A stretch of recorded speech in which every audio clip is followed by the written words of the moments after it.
से मरना उचित नहीं समझा। अर्थ क्या निकला? दया करना चाहिए, पर कहां करना चाहिए? कहा मेरी मां? आतंकवादियों पर दया ना करो।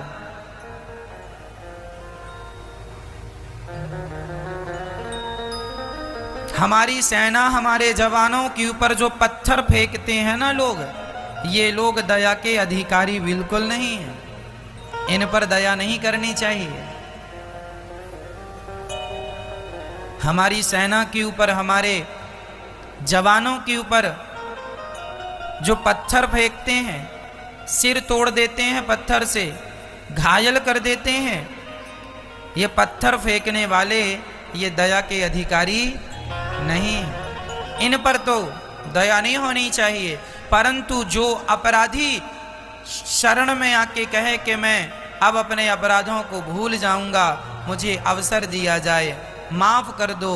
तुम्हारी सास कहे कि बहू गलती हो गई, बहू कहे कि सास गलती हो गई, सासू माँ, जिठानी कहे बहन गलती हो गई, देवरानी कहे बहन गलती हो, छोटा भाई कहे बड़ा भैया गलती हो गई, बड़ा भाई कहे छोटा भाई गलती। जहाँ तुम्हारे अपने परिवार में कोई गलती करे और गलती करने के बाद यदि तुम्हारी शरण में आ जाए तो तुरंत उसे क्षमा करके सब चीज़ें भुलाकर पुनः संबंध स्थापित करके उसे हृदय से लगा लेना चाहिए। यही धर्म है। आतंकवादियों पर दया ना करो, पर अपने रिश्तों को बचाने के लिए दया जरूरी है। दया धर्म का मूल है, पाप मूल अभिमान। तुलसी दया न छोड़िए जब तक घट में प्राण। दया जरूरी है, यही हमारा धर्म है। इसलिए मेरी माँ, आप लोगों के अंदर दया है कि नहीं? आज लोगों के अंदर से न मैया दया चली गई है। लोग बड़े निर्दयी हो गए हैं, इतने निर्दयी हो गए हैं आजकल लोग कि अपनी माँ को घर से निकाल देते हैं। दया होती तो क्यों निकालते? इतने निर्दयी हो गए हैं लोग कि खुद की सास, खुद की माँ भूखी घर में बैठी है, उसे 2 रोटी भी नहीं देते। क्या यह निर्दयता नहीं है? दया होती तुम्हारे अंदर तो तुम्हारे द्वार पर कोई भूखा ना बैठा होता।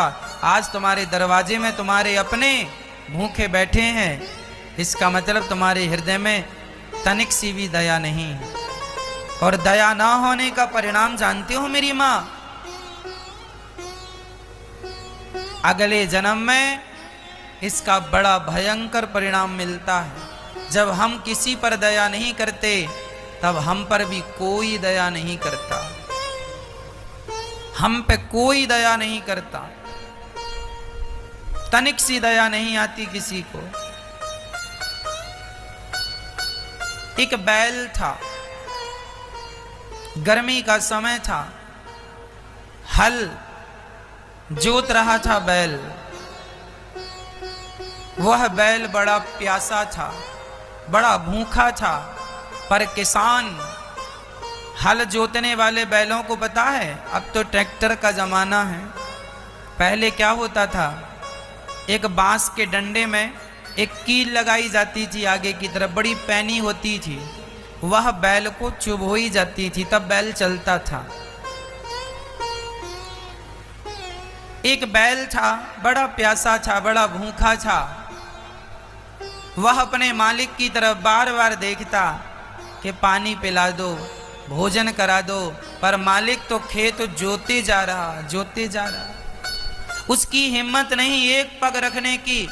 अंत में वह बैल भूख और प्यास से जमीन में गिर पड़ा, और जब गिरा तो उसके मालिक ने उसे बहुत मारा। उठ जा, मार मार के लाठियां मारी, वो सुई चुभोई, खूब मारा। बैल सोचा कि प्यास से तो तड़प रहा हूँ, भूख से तो तड़प रहा हूँ, ये मार रहा है, तो जैसे तैसे हिम्मत करके फिर खड़ा हुआ। फिर जुताई चालू, खेत जोत रहा कि विधाता मैंने ऐसा कौन सा पाप किया जिस पाप के कारण मुझे इतना निर्दयी किसान मिला है।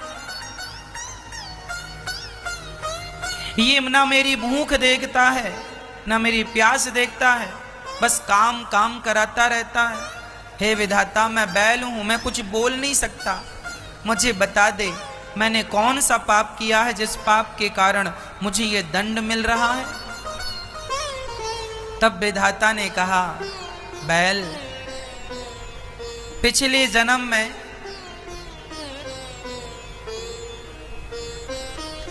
तू इस किसान का बड़ा भाई था, बड़ा भाई था इसका।